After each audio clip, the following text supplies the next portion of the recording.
Mga bata, ating pag-aralan ang mga salitang magkatugma at magkasalungat.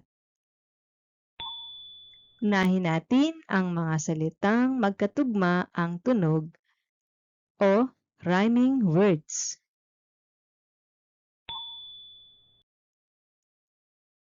Mga salitang magkatugmang tunog sa hulihan. Tunog A. A. Basahin natin ang mga salita. Bata, tala. Bata, tala. Kama, tasa. Kama, tasa. Saba, laba. Saba, laba. Nata, lata. Nata, lata.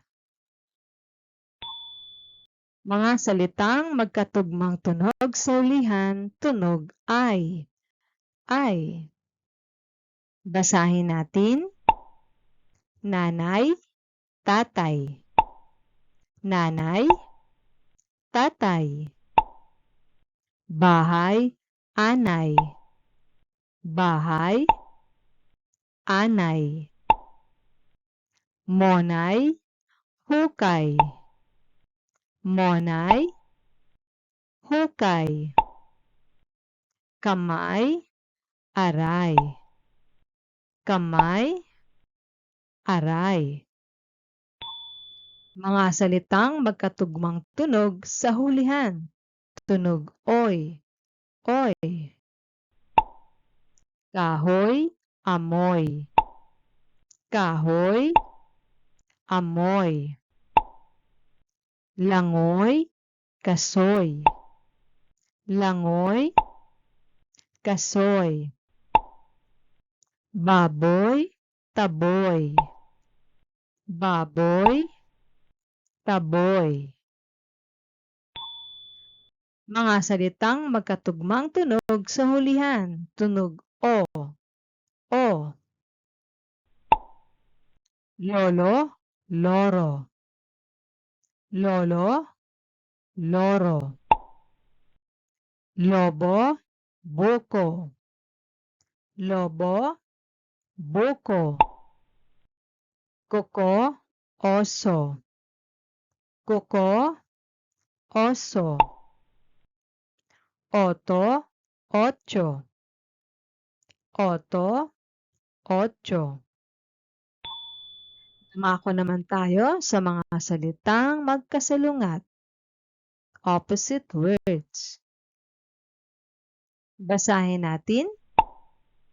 Malaki, maliit. Malaki, maliit.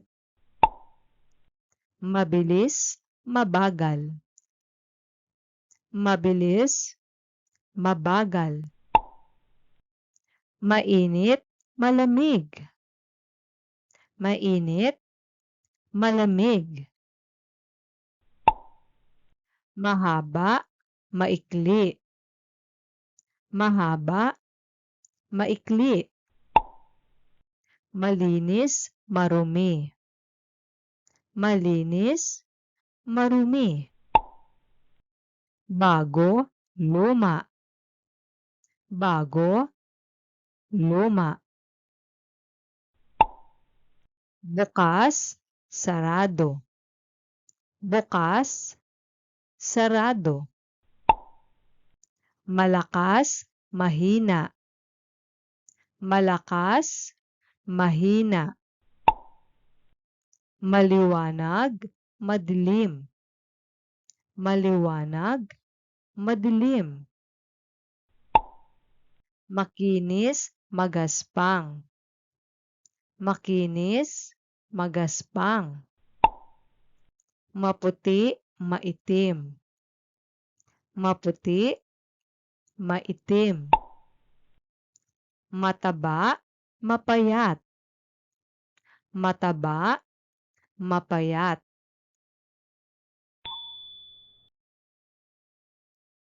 Great job mga bata! Para sa mas marami pang aralin sa pagbasa, just like, share, and follow us.